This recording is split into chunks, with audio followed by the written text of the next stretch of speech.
지난 5월 노르웨이에서 테슬라의 신차 판매가 전년 대비 무려 213% 증가하였습니다. 차량은 2,600대가 판매되었고 이 판매 증가를 견인한 것은 모델 Y 주니퍼였습니다. 지난 3년간 노르웨이에서 가장 많이 팔린 자동차인 모델 Y는 주니퍼로의 새로운 변경 이후에도 사랑을 받고 있습니다. 노르웨이의 도로연맹은 지난해 노르웨이에서 판매된 신차 10대 중 9대가 순수 전기차였으며 올해 들어 현재까지 전기차 판매 점유율은 92.7%로 디젤 및 휘발유 자동차를 단계적으로 퇴출시키는 목표에 근접했다고 밝혔습니다. 이 말인즉 적극적으로 전기차 전환에 진심이고 브랜드 따라서 생산국 따라서 보조금 장난질을 하지 않는 국가에서는 테슬라가 잘 나갈 수밖에 없다는 것입니다. 테슬라 유럽 및 중동 계정은 해당 소식을 알리는 뉴스링크를 공유하며 자축하였습니다. 유저 세르지오 레아는 기존 미디어에서 유럽 내 테슬라 판매 감소라는 기사를 봤었는데 여러 국가를 언급하면서 노르웨이는 제외했었군요. 물론 213%가 증가한 이 나라를 언급하고 싶지 않았겠죠 라면서 전곡을 찔렀습니다.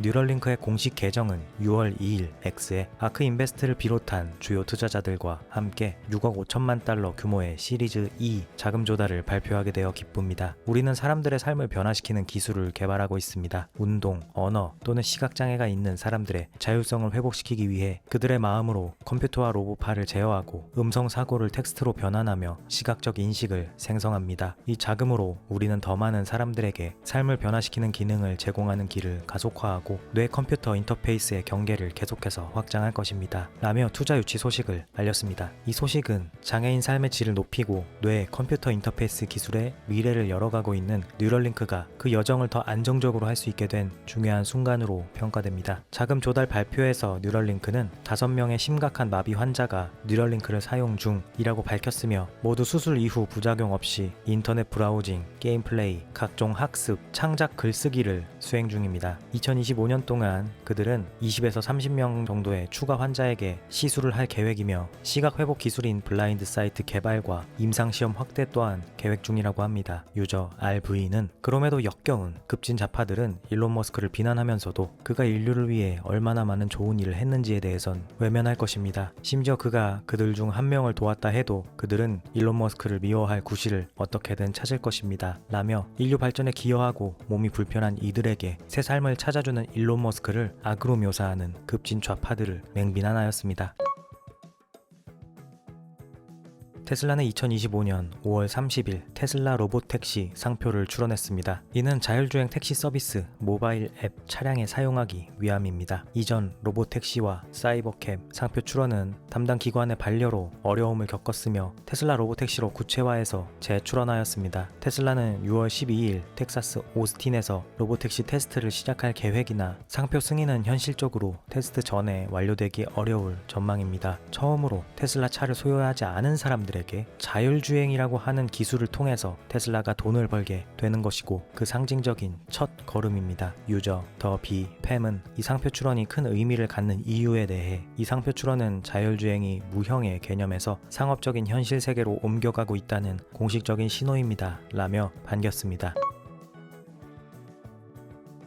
틱톡 550만, 인스타그램 200만의 팔로워를 가진 인플루언서 안나 말리고는 테슬라 옵티머스를 활용해 영상을 제작하였습니다. 영상은 2개가 제작되었으며 하나는 옵티머스의 박스를 보며 기뻐하는 모습을, 또 다른 영상은 옵티머스의 키카드로 보이는 것을 뽐내며 부팅되는 옵티머스 옆에서 신나하는 모습을 담았습니다. 각 영상은 100만 조회수 이상을 기록했습니다. 근데 포장 상자 그리고 키카드 모두 어설퍼 보입니다. 라이언이라는 이름의 테슬라 크리에이터는 X에 해당 영상의 캡처를 공유하며 테슬라는 인플루언서 안나 말리곤과 협력하는 것으로 보입니다. 옵티머스는 여러 영상에 등장하는데 옵티머스 봇의 키카드로 보이는 저것은 무엇일까요? 라며 테슬라가 이전 킴 카다시안과 같이 안나 말리곤과 추가적인 콜라보를 진행하는 것인가 하고 궁금해했습니다. 킴 카다시안은 실제로 옵티머스와 함께 영상을 찍고 화보 촬영도 같이 하였습니다. 그러나 일론 머스크는 이 글에 등판하여 저는 저 여자가 누군지도 모릅니다 라며 콜라보가 사실이 아님을 알렸습니다. 그런데 앞서 말했지만 조금만 디테일하게 살펴보면 그녀의 영상은 매우 어설픈 것을 알 수 있습니다. 그러나 500만이 넘는 틱톡커인 만큼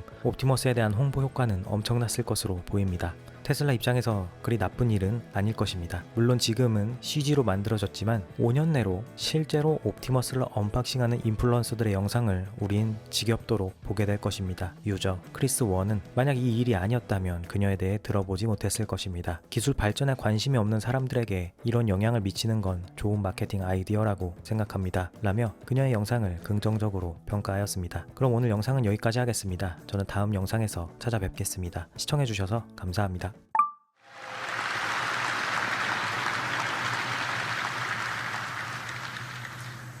So then with one of the toughest problems to solve is the reusable heat shield. So no one has ever developed a truly reusable orbital heat shield. So it's extremely difficult to do so. Even the shuttle's heat shield required several months of refurbishment, basically fixing broken tiles, testing each tile, and because it's an extremely hard problem to be able to withstand the extreme heat and pressure of reentry. The only things that can really withstand this level of heat are advanced sort of ceramics, basically glass, alumina, some types of carbon, but very little actually can survive with reusability without eroding or falling off or cracking, can survive the stresses of reentry. So this will be the first time that it's done, that a reusable orbital heat shield is developed, and it needs to be obviously extremely reliable. So this will be something that we'll be working on for a few years, I think, to keep honing the heat shield. It is an achievable thing, so we're not trying to do something that isn't achievable. It is within the realm of physics to get this done, just an extraordinarily difficult thing to get done.